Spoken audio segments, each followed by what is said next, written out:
Assalamualaikum warahmatullahi wabarakatuh. Salam sejahtera bagi kita semua. Alhamdulillah pada hari ini kita bisa bertemu kembali, diberikan kekuatan dan kemampuan oleh Tuhan Yang Maha Kuasa untuk melaksanakan perkuliahan. Hari ini kita akan membahas topik terakhir dalam perkuliahan di akuntansi keuangan lanjutan atau untuk angkatan 2019 adalah topik berkaitan dengan akuntansi keuangan lanjutan saja ya, akuntansi keuangan lanjutan. Hari ini kita akan membahas tentang laporan keuangan gabungan atau yang kita istilah lainnya dengan menggunakan istilah laporan keuangan konsolidasian antara kantor pusat dan kantor cabang. Ya. Pada hari ini topik hari ini merupakan topik yang berkaitan dengan topik yang sudah kita bahas di minggu lalu, yaitu topik tentang hubungan antara kantor pusat dan kantor cabang. Ya, minggu lalu kita sudah memahami bagaimana proses pencatatan yang terjadi apabila ada transaksi yang berkaitan antara kantor pusat dan kantor cabang. Ya, salah satunya adalah kita sudah memahami bahwa dalam pencatatan di kantor pusat itu ada akun yang namanya akun investasi kantor cabang. Atau ada yang juga menggunakan dengan istilah akun kantor cabang saja. Ya, akun ini merupakan akun yang mencatat nilai saldo dari investasi yang dilakukan kantor pusat di kantor cabangnya. Ya, nah, akun ini merupakan akun aset dalam pembukuan kantor pusat.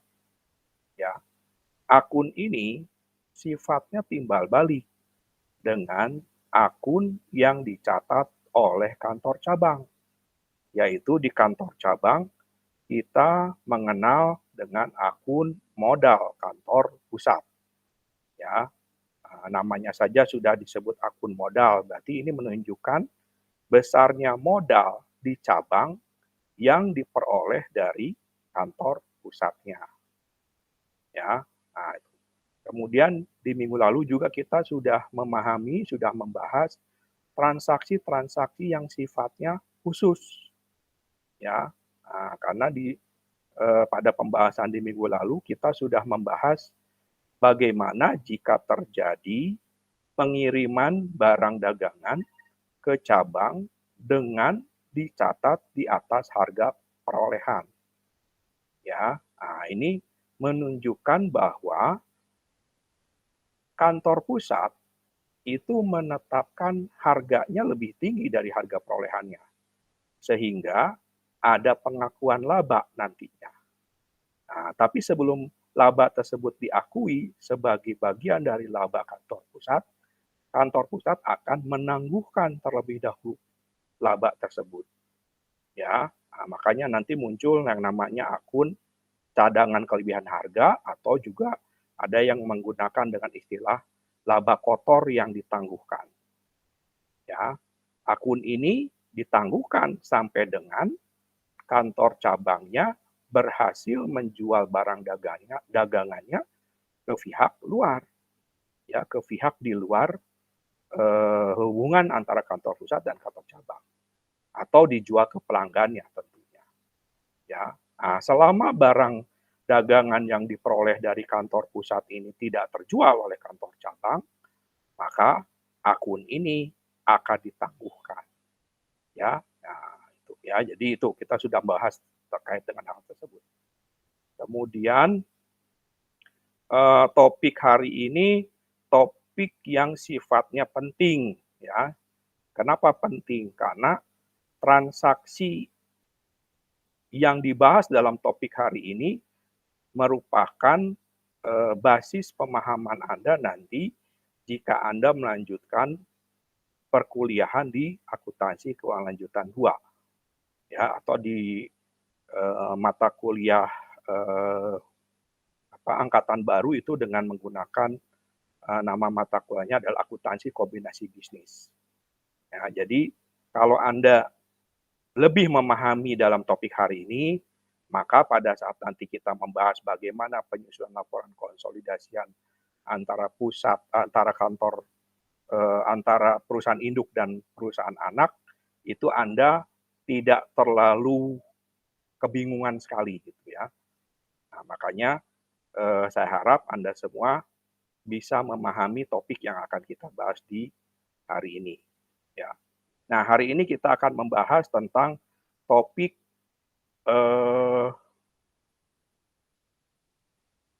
penyusunan laporan keuangan gabungan antara kantor pusat dan kantor cabang.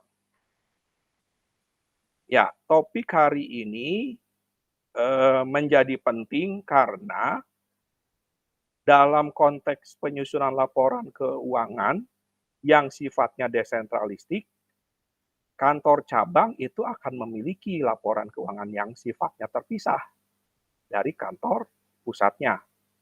Nah, tentunya sebagai bagian dari kantor pusat, di setiap akhir periode, maka kantor cabang akan melakukan penggabungan laporan keuangannya dengan kantor pusatnya. Nah, dalam konteks penggabungan seperti ini, maka Anda harus memahami perbedaan dua sudut pandang tadi. Ya.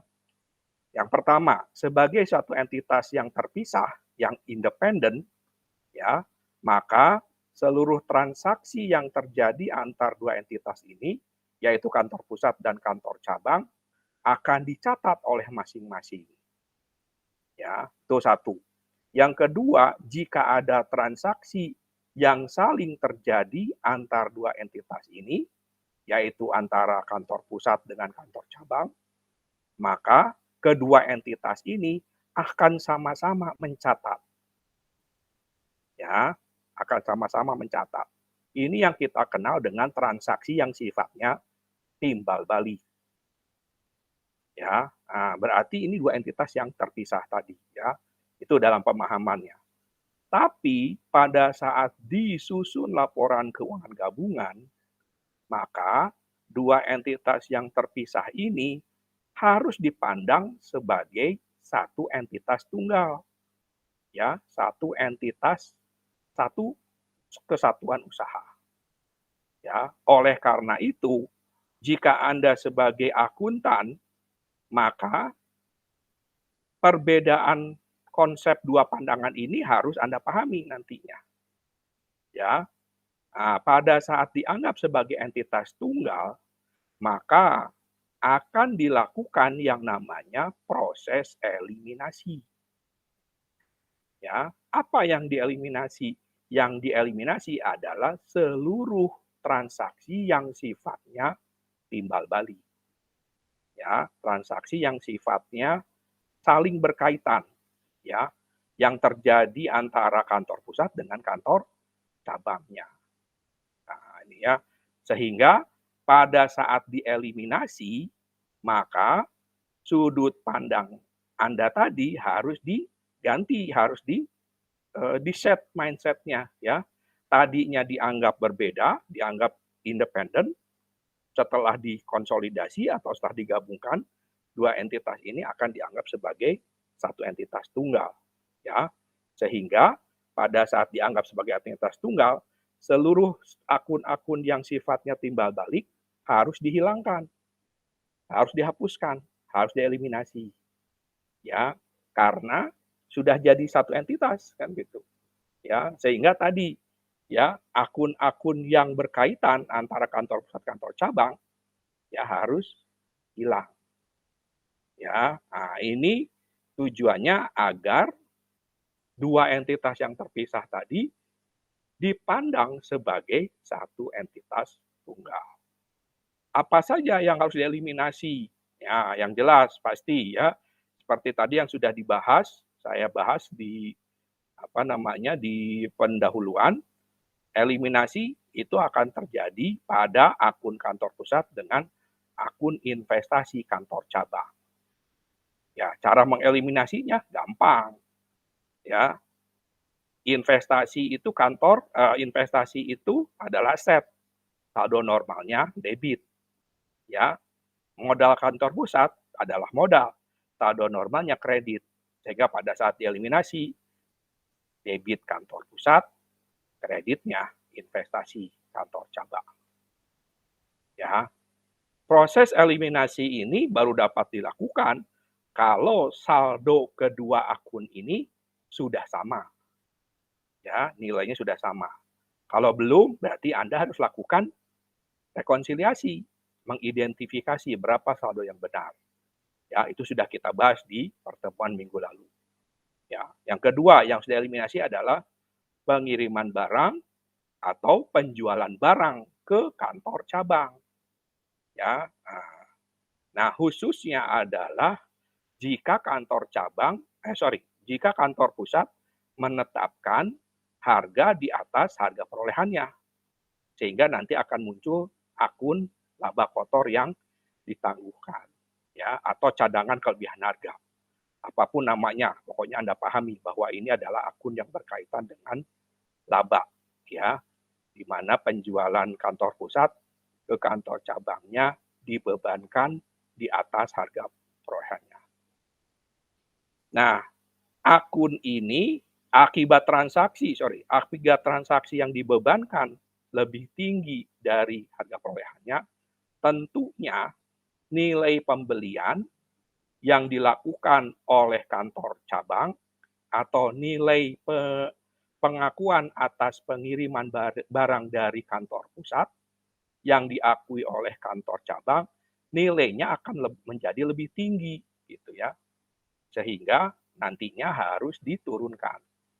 Ya, demikian juga transaksi ini juga mengindikasikan kalau tadinya secara terpisah boleh dianggap seolah-olah terjadi pengiriman barang, ya, karena dua entitas ini kan entitas yang independen, ya, boleh terjadi pengiriman barang ke cabang, tapi begitu digabungkan, dianggap satu entitas, maka transaksi pengiriman barang atau transaksi penjualan ke kantor cabang ini dianggap tidak ada, ya, dianggap tidak diakui, ya, tidak relevan lagi, ya. Mengapa? Karena kenapa? Sebagai satu entitas, sebagai satu kesatuan usaha, ada transaksi penjualan. Tidak mungkin kan terjadi jual pada diri sendiri atau mengirim barang ke diri sendiri. Tidak mungkin itu terjadi. Ya, ini dilakukan eliminasi karena sebelumnya dua entitas ini adalah entitas yang terpisah, ya, entitas yang berdiri sendiri. Ya, begitu dikonsolidasi, digabungkan sebagai satu entitas tunggal, maka tidak mungkin dong, ya, terjadi sifatnya penjualan ke diri sendiri atau sifatnya pengiriman barang ke diri sendiri. Ya, nah ini jurnal yang kedua, ya, mengeliminasi pengiriman barang atau penjualan ke kantor cabang, ya. Jurnalnya bagaimana? Di debit dengan penjualan, ini kalau metodenya perpetual, ya, kalau metodenya periodik atau fisikal, di debit dengan pengiriman barang ke kantor cabang. Ya, untuk kreditnya apa? Kreditnya adalah pembelian. Pembelian siapa di sini? Di sini adalah nilai pembelian yang dicatat oleh kantor cabang. Ya, ini kalau metodenya perpetual. Ya, tapi kalau metodenya periodik atau fisikal, maka yang dikredit adalah pengiriman barang dari kantor usaha. Ya, silakan nanti dua metode periodik dan fisikal ini Anda perdalam lagi pemahamannya. Ya. Oke, kemudian yang ketiga yang dieliminasi adalah nilai persediaan awal di kantor cabang dan pengakuan laba kotor yang ditangguhkan. Ya, ini berkaitan dengan di akhir tahun, ya, di akhir tahun tentunya nilai persediaan yang dicatat oleh kantor cabang penerima, nilainya terlalu tinggi tadi, ya, terlalu tinggi, terlalu besar. Kenapa nilainya terlalu besar? Karena pada pembelian atau pengiriman barang yang diterima dari kantor pusat, itu di dalamnya sudah termasuk laba. Ya, sehingga nilai pembeliannya atau pengiriman barang dari kantor pusat itu nilainya akan terlalu tinggi. Ya, kenapa terlalu tinggi? Karena ada laba. Ya, nah sehingga pada akhir di awal periode nilai ini harus diturunkan ke nilai sebenarnya. Ya, yaitu dengan catatan dengan cara mendebitkan laba kotor ditangguhkan, labanya di-cancel, dibatalkan, ya. Karena kan tadi dianggap sebagai satu entitas, berarti tidak boleh dong ada pengakuan laba. Ya, demikian juga nilai persediaan itu harus diturunkan. Ya, akan harus diturunkan pada nilai sebenarnya. Ya, karena nilai persediaannya terlalu tinggi tadi. Ya, sehingga harus diturunkan. Yang keempat adalah nilai persediaan akhir di kantor cabang itu harus dieliminasi, ya, sehingga akan muncul tentunya ini berkaitan dengan jika metodenya yang digunakan adalah metode periodik, ya, akan memunculkan nilai persediaan. Ya, tapi kalau untuk metode perpetual, jurnal eliminasinya cukup 3, ya, cukup pada nilai nomor 1, 2, dan 3. Ya, itu. Ya, pahami. Jadi, ini jurnal-jurnal yang berkaitan dengan eliminasi yang terjadi pada saat menyusun laporan keuangan gabungan. Oke, kita lihat ilustrasinya. Nah, silakan nanti dibaca ilustrasinya. Nah, yang harus Anda soroti apa? Yang harus Anda soroti adalah dalam transaksi yang terjadi antara pusat dan cabang, setiap kali melakukan pengiriman barang ke cabangnya, pusat menetapkan laba sebesar 25%. Ya, dari harga jualnya ya. Nah, ini yang kita akan akui nanti sebagai laba kotor yang ditangguhkan. Ya, kemudian dalam kebijakannya dijelaskan bahwa kantor pusat menetapkan PPN ya setiap pengiriman atau setiap penjualan ke cabangnya. Nah, besarnya PPN adalah 10% dari notanya ya. Kemudian ini ceritanya metodenya fisikal atau periodik ya. Kemudian aktiva tetap cabang. Nah, ini kebijakannya seluruh aktiva tetap akan dicatat oleh kantor pusat ya. Nah, ini artinya bahwa nanti pada saat menghitung beban penyusutannya akan muncul di kantor pusat. Ya, walaupun barangnya ada di kantor cabang ya, walaupun asetnya ada di kantor cabang. Itu ya. Nah, silakan Anda lihat neracanya. Ini neraca umum ya, neraca biasa. Ini contohnya adalah laporan posisi keuangan kantor pusat. Perhatikan. Di sini Anda lihat di sini ada akun investasi cabang Jakarta, kemudian ada akun laba kotor ditangguhkan cabang Jakarta.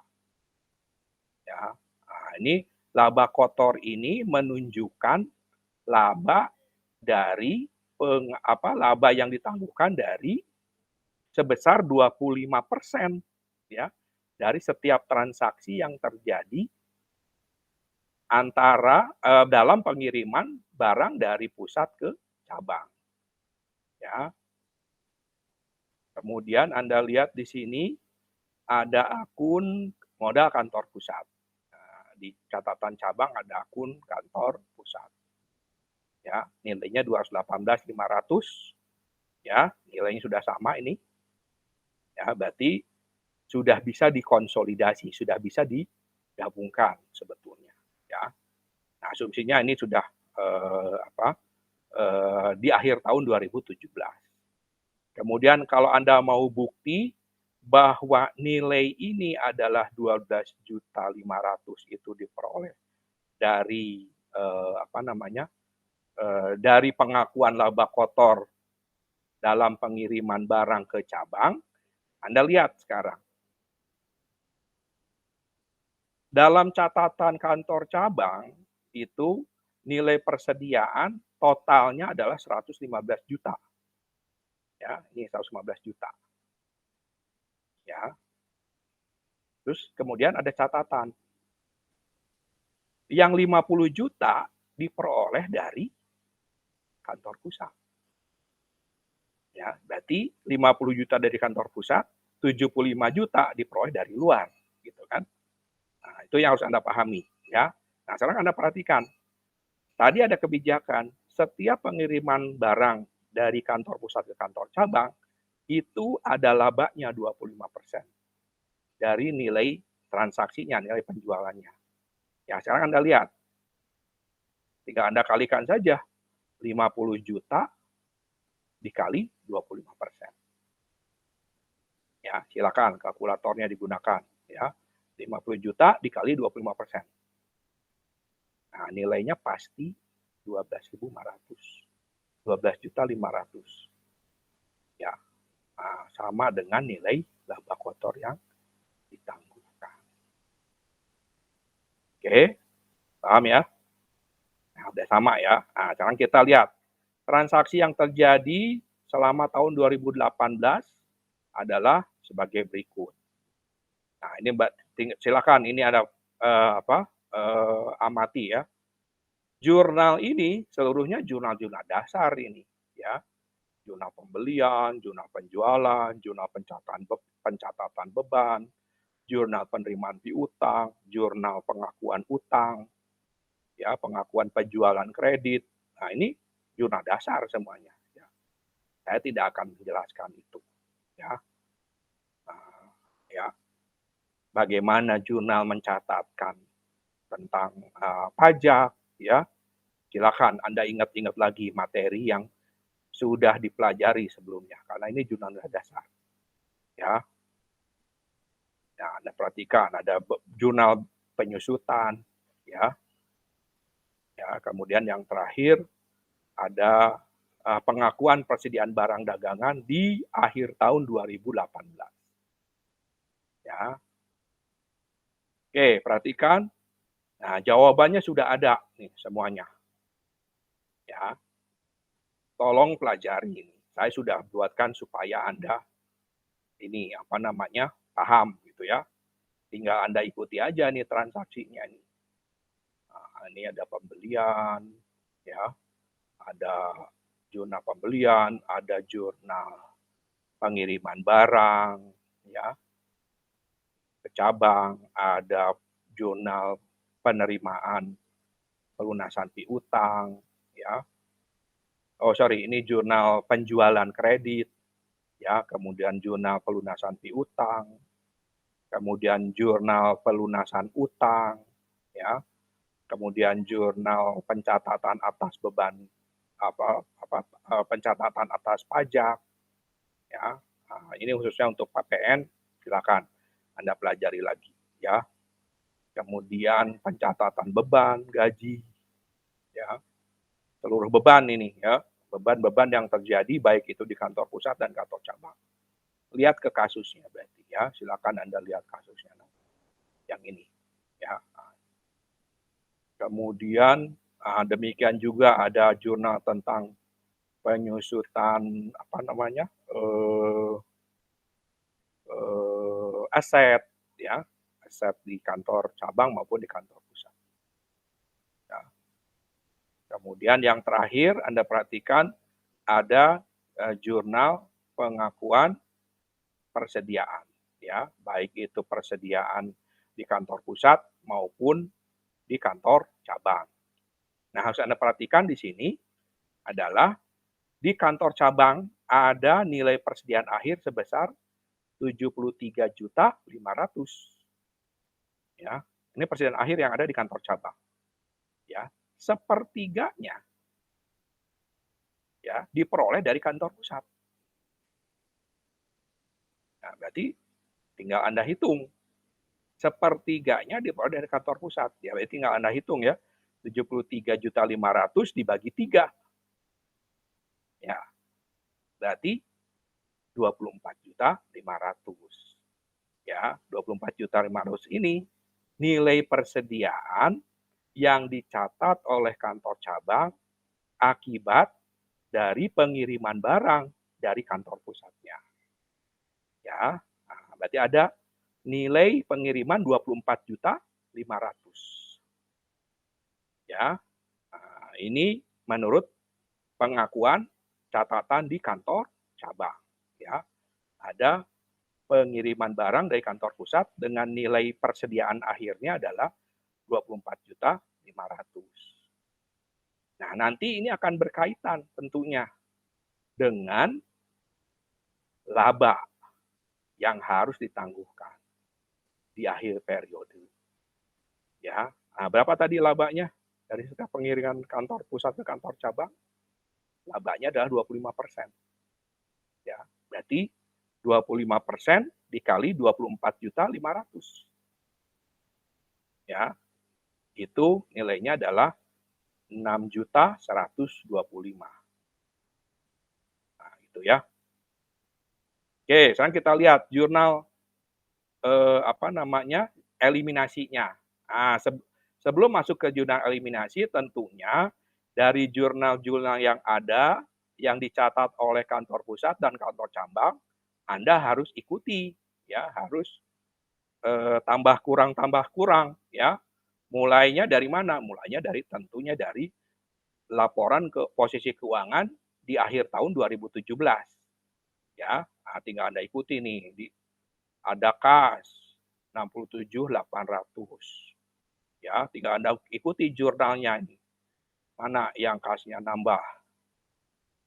Nah, ini ada nambah 73.6875.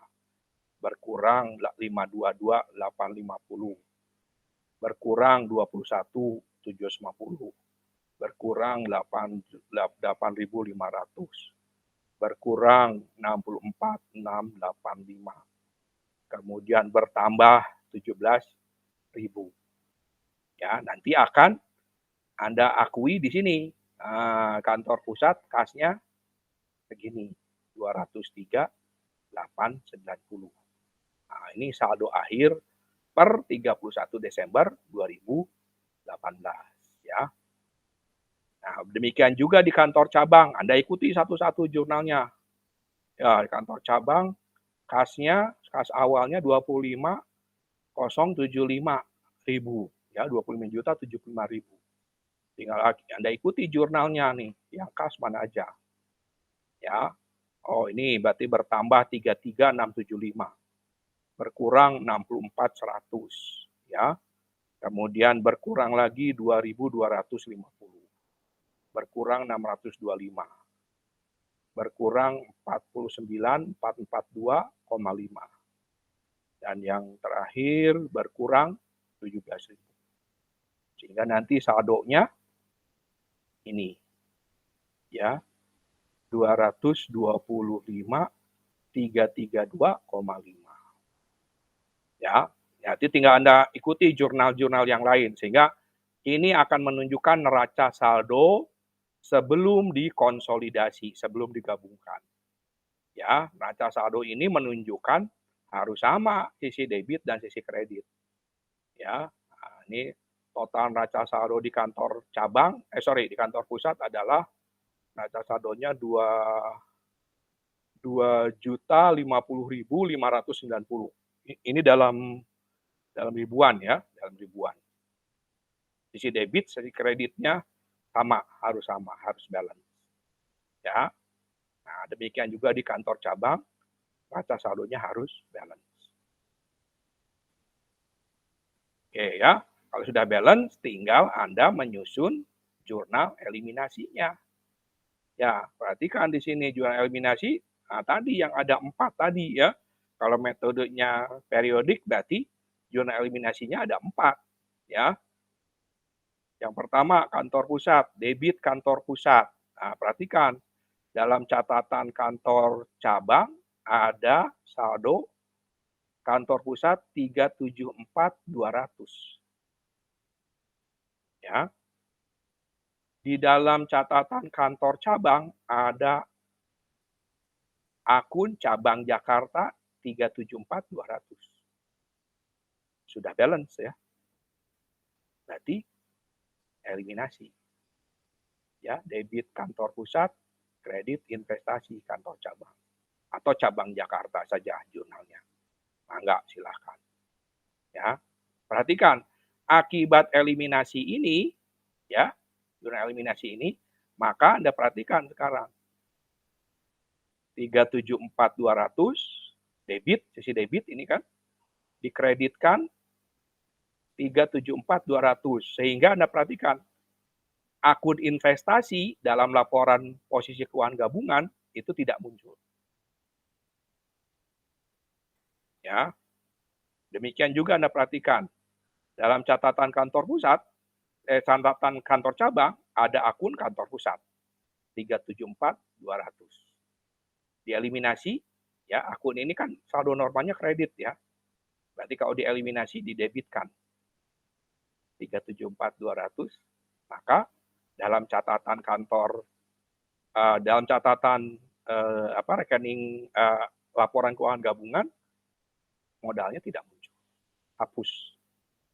Ya, nah ini menunjukkan bahwa setelah dianggap satu entitas, satu kesatuan usaha, nggak mungkin dong mengakui ada investasi di diri sendiri, ya, karena kantor cabangnya kan sudah menyatu sekarang dengan kantor pusat.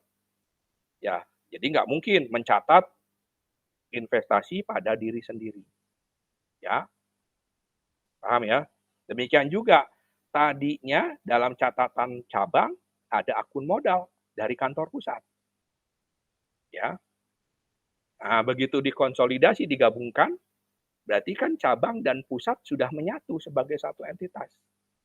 Ya, nggak mungkin dong mengakui saya dapat modal dari diri sendiri, kan tidak mungkin.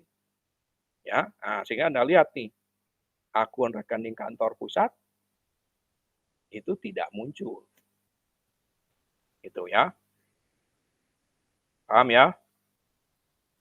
Oke, kemudian jurnal yang kedua adalah jurnal untuk membatalkan transaksi pengiriman barang dan ke kantor cabang, yaitu cabang Jakarta, maupun pengakuan pengiriman barang dari kantor pusat. Ya, kenapa harus dibatalkan? Sekarang sudah dianggap satu entitas. Ya, satu entitas sudah menyatu. Masa ada pengakuan mengirim barang ke diri sendiri? Gitu kan? Masa ada pengakuan pengiriman barang dari diri sendiri? Nah, logikanya seperti itu kan? Ya. Tadinya kenapa dicatat? Ya karena ini adalah dua entitas yang terpisah, yang independen. Ya. Yang punya jarak gitu. Ya, yang satu di Bandung, satu di Jakarta, ada jaraknya. Kalau kirim ya harus dicatat, ya. Tapi kalau dalam penyusunan laporan keuangan gabungan, dua entitas ini dipandang sebagai satu entitas, ya. Sehingga ya nggak mungkin dong sebagai satu entitas, sebagai diri sendiri, itu mengakui pengiriman barang ke siapa? Ke diri sendiri. Kan seolah seperti itu. Demikian juga seolah-olah mengakui penerimaan barang dari diri sendiri. Ya, sehingga jurnal yang kedua ini adalah membatalkan transaksi tersebut. Ya.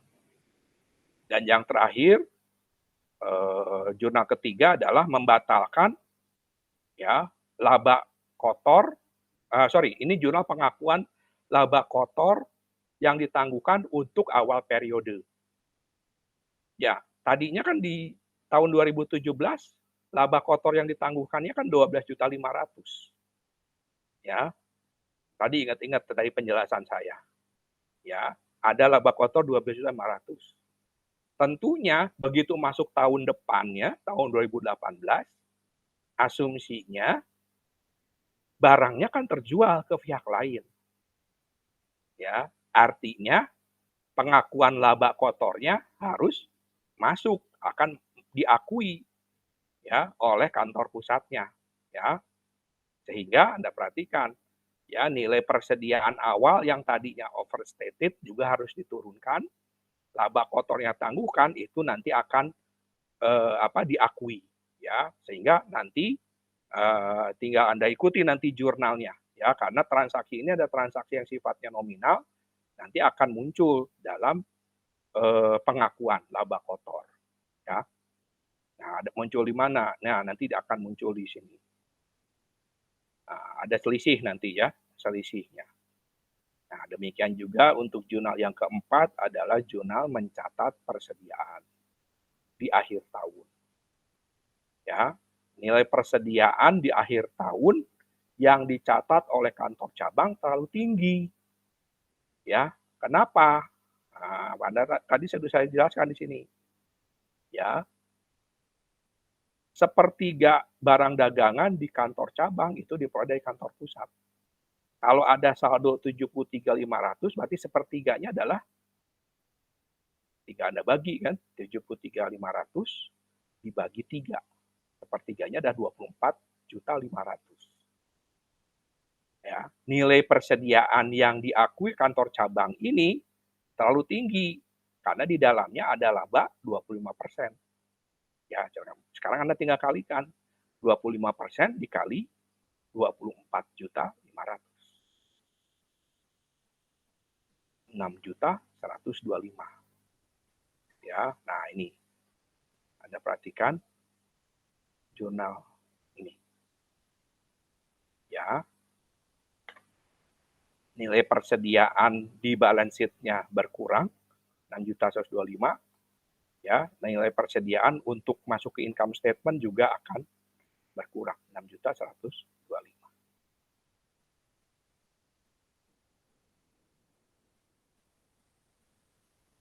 Oke, paham ya?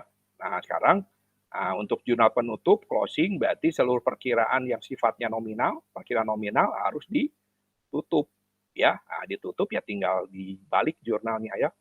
Tinggal Anda lihat saldo-saldonya. Ya, nah, kalau mau lihat apa yang di closing ya ini aja nih, tinggal Anda masukkan nih. Angka-angka yang ini yang muncul di income statement. Ya, masukkan ke sini. Ya, ini. Jadi ini sebetulnya terjadi baik itu di kantor pusat maupun di kantor cabang. Ya, tinggal Anda ikuti aja nanti jurnalnya. Ya, nah, tinggal lihat aja nih jurnal sebelum-sebelumnya kan, mana akun yang sifat akun nominal. Ya, akun nominal itu adalah akun pembentuk laba rugi. Ya, yang mana yang masuk ke laba rugi. Ya, tutup di closing. Ya, nah, tinggal Anda lihat ke sini, nanti akan pindahkan ke sini. Nah, ini adalah nilai totalnya ya. Ini nilai totalnya. Ya, nilai totalnya. Ya, nilai total yang terjadi baik itu di kantor pusat maupun di kantor cabang. Ya, ini nilai totalnya. Ya, jangan lupa ya, ini nilai total ini. Ya, nah, nanti jurnalnya ini masing-masing ya. Jangan lupa ini. Masing-masing mengacu pada transaksi yang ada di kantor pusat maupun di kantor cabang. Ya, sehingga pada saat disusun ke sini ini nilai totalnya. Ya, sehingga nanti akan diketahui laba yang akan dimunculkan dalam laporan konsolidasian atau laporan keuangan gabungan adalah 2149487.500. Oke. Ya, itu ya. Jadi silakan nanti pelajari, masih cukup banyak waktu, silakan Anda pelajari kuliah mandiri berkaitan dengan topik hari ini. Ya. Oke, ada tanggapan nanti ya. Silakan nanti kalau ada tanggapan Anda aktif bertanya di forum ya. Dari topik bahasan hari ini. Ya. Silakan nanti saling menanggapi tentang soal hari ini. Ya, jadi harapan saya setelah penjelasan hari ini ya, Anda sedikit banyak memahami bahwa pada saat menyusun laporan keuangan gabungan ada switch ya, ada switch pemahaman, ada switch sudut pandang yang harus Anda lakukan ya. Kalau tadinya dua entitas ini dianggap terpisah, begitu digabungkan berarti menjadi satu. Sehingga seluruh transaksi yang tadinya dicatat berkaitan dengan transaksi yang sifatnya timbal balik, ya, transaksi yang saling terkait antara pusat dan cabang, begitu disatukan, transaksi tersebut harus hapus, harus hilang. Ya, paham ya? Baik, itu yang bisa saya sampaikan pada pertemuan terakhir, ya. Karena minggu depan kita akan masuk ke kuis, ya. Topik kuis itu berarti sampai hari ini. Ya, jadi tahapan pembahasan, ingat-ingat lagi, pahami lagi pembahasan setelah UTS ya. Ada pengaturan bersama, ada derivatif, ada foreign currency, ya, kemudian ada segmen and interim reporting, dan yang terakhir ada hubungan kantor pusat kantor cabang. Ya, nanti setelah kuis, ujian akhir itu akan dilaksanakan sesuai jadwal. Ya, silakan nanti cek jadwal ujian akhir sesuai kelasnya masing-masing. Ya, dan ingat jangan sampai melakukan tindakan-tindakan konyol. Ya, tindakan-tindakan yang mengakibatkan Anda mengalami kegagalan. Ya, jangan nyontek, jangan bekerja sama, ya, bekerja sendiri, ya, independen, mandiri, ya, ujiannya juga ujian online, ya, jadi tidak ada yang dalam tanda petik mengawasi, ya, ya silakan mau buka buku, ya silakan saja. Ya, saya juga kan tidak tahu apakah Anda buka buku atau tidak, ya, tapi jangan sampai ketahuan Anda nyontek, Anda bekerja sama, ya. Nah, kalau ketahuan ya resikonya tanggung sendiri, ya. Ya, resikonya adalah tentunya fail, ya. Jangan sampai upaya kerja keras Anda selama 1 semester ini gagal gara-gara Anda melakukan tindakan-tindakan konyol, ya. Hargai upaya keras Anda, ya. Anda hadir pagi hari atau Anda hadir malam hari, ya, untuk mengikuti perkuliahan dengan saya, gitu ya. Gagal karena Anda berbuat konyol, gitu ya. Nah, jangan sampai itu terjadi. Ya, baik. Terima kasih atas perhatiannya.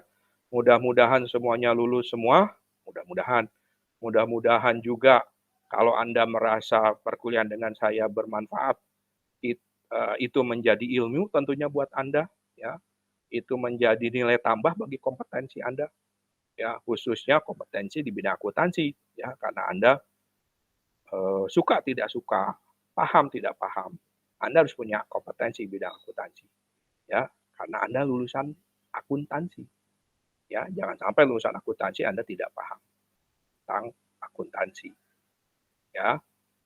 Baik, semoga kita semua diberikan kesehatan yang prima, kita bisa bertemu lagi di lain kesempatan, ya. Saya biasanya mengajar, membina mata kuliah akuntansi kelanjutan, ya. Jadi semester depan kalau memang masih dipercaya oleh ketua program studi, saya juga akan membina kembali materi akuntansi kelanjutan 2. Nah, mungkin ada 1 atau 2 orang atau beberapa di antara Anda akan ketemu dengan saya lagi. Ya, saya harap itu bukan bukan Anda merasa menyesal, harapannya tidak seperti itu. Ya. Ya, demikian juga kalau Anda ketemu dengan saya di luar, ya, tolong disapa, ya, karena jujur saja dengan perkuliahan online ini, saya agak tidak ingat wajah, ya. Kalau nama mungkin bisa ingat, tapi kadang-kadang wajah itu agak susah mengingatnya. Kalau nama, ya kadang-kadang lebih mudah untuk mengingat, ya khususnya untuk mahasiswa yang aktif mungkin ya, yang sering bertanya, ya, ataupun mahasiswa yang melakukan kesalahan, itu akan diingat tentunya lebih mudah diingat, ya. Tapi bukan berarti itu akan berdampak gitu kan, ya. Saya mengingat Anda, oh nanti nilainya akan gimana gitu ya, atau saya mengingat Anda pernah melakukan apa, itu akan berdampak pada nilai Anda menjadi tidak objektif ya. Nah, saya sih saya objektif ya. Membuat nilainya di subjektif tidak seperti itu ya. Saya janji saya udah di awal perkuliahan adalah saya akan objektif ya. Walaupun subjektivitasnya akan muncul tetap ya. Khususnya tadi misalkan saya sudah sampaikan nilai-nilai yang mepet ya.